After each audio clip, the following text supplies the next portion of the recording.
All right, I want to do a real quick video on proper way to putty a dime size or smaller hole in a wall. I created a few holes up here. I want to show you what different things like this look like. Everybody is required to have a 4-inch putty knife. This particular one that you're required to have is very flexible. Most putty knives are really flexible, but this one in particular is made to have a good flex to it. That's a 4-inch putty knife, and the back side is to drive in nails or something that you see in type of wood. You can do that, and drives it in. That's what that back side is for. So here's your putty knife. Our average putty that we use is shrink-free spackling. We love this stuff. It's nice and lightweight. It doesn't take a lot. And what we do is you're also required to have, everybody has a mud pan. This particular mud pan from Sherwin-Williams has a scraper on both sides. Some mud pans don't have this metal scraper, and you really want that. You really want to be able to pull everything off of your putty knife that you need to, so there's no leftover built up stuff here. So our very first step that we do is what we don't ever want to get into the habit of, is we never want to get into the habit of scooping out of a particular canister, right? What you do, a lot of guys will try to come through and they'll do this stuff, and that's how they'll start to fill. And that's the improper way to use a particular spackling just like this. What you want to do is just get yourself a nice couple clumps, put it into your pan, and that way you can work it properly on the side of your pan, just like a drywall guy does. And it allows you to push on the spackling. Same thing with your mud, and we'll do another video on mud here shortly. But you can see I'm just kind of working it. It's making it smoother, gonna get any type of rocks or hard clumps out. And that's really why you want those metal scrapers. You can see it really leaves your blade smooth. So your next step when you come to patching a hole, you always want to make sure that when you're pushing on it, you don't need to push so hard that your blade is completely flat. You're just pushing to get enough pressure right on top of it and keep the mud from getting around the outside ring. And here's what I mean by that. So I'll work a little bit into this. I get it nice, just get just enough amount for this.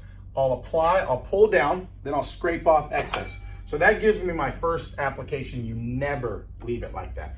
Then with one finger on the top, sometimes two if you have a big putty knife, one finger on a 4-inch is perfectly fine. You're just gonna drag down on it. And sometimes you'll need to go back and forth. And then once you fill, if you're having a hard time because it's a large hole, if you can see that little lip up there, you can see that that's not filled in properly. So if you're having a hard time, put it thicker like that, and then almost no pressure. Go like this, wipe off some excess, and then work your way around the hole. I'm working it in a circle maybe, so that I can get everything that I need to in there.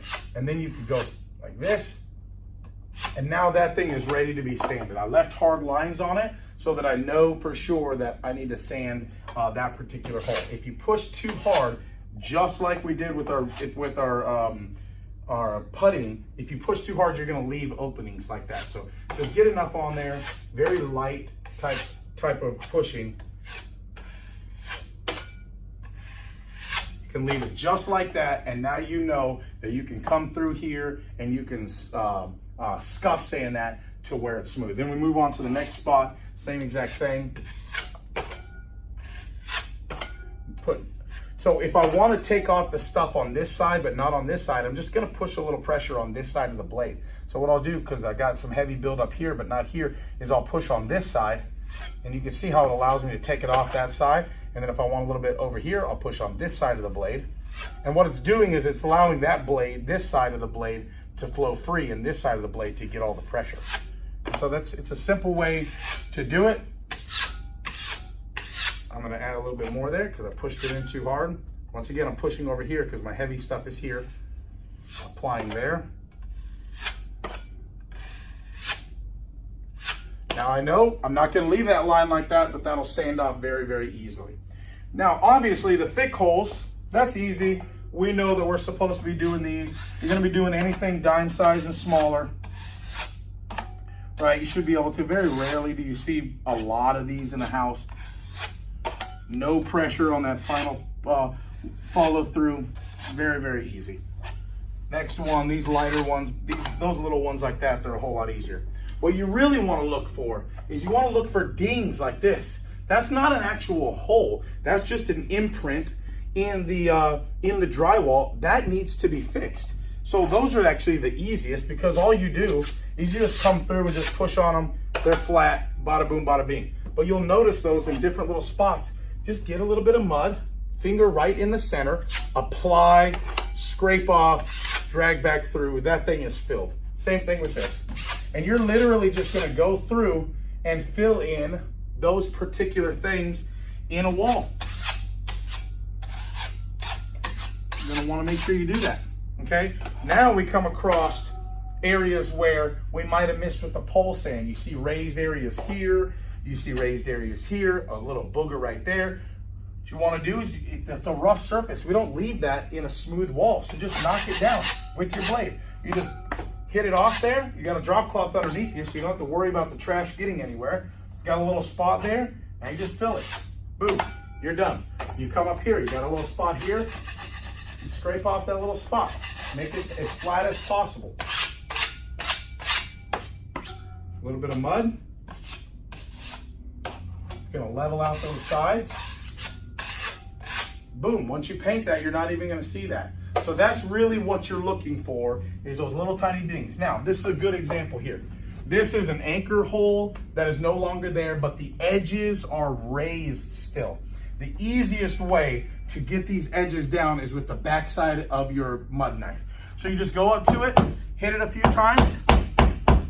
What you're doing is you're creating an indent. Now it's flush. There's no more raised edges to that. And now the mud will stick right into there. Very easy. When you have raised edges like that, you do not need to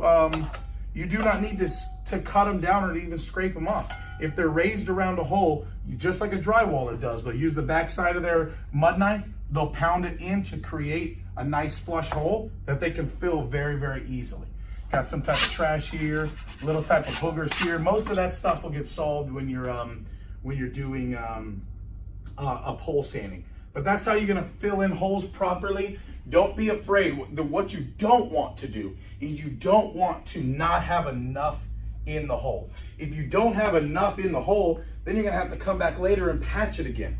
So it's actually better to make sure that there's a little too much, not a lot, but a little too much. Excess is fine if it looks like that. Excess is not fine if it looks like that. That's unacceptable. Even that's unacceptable. You can get smoother than that.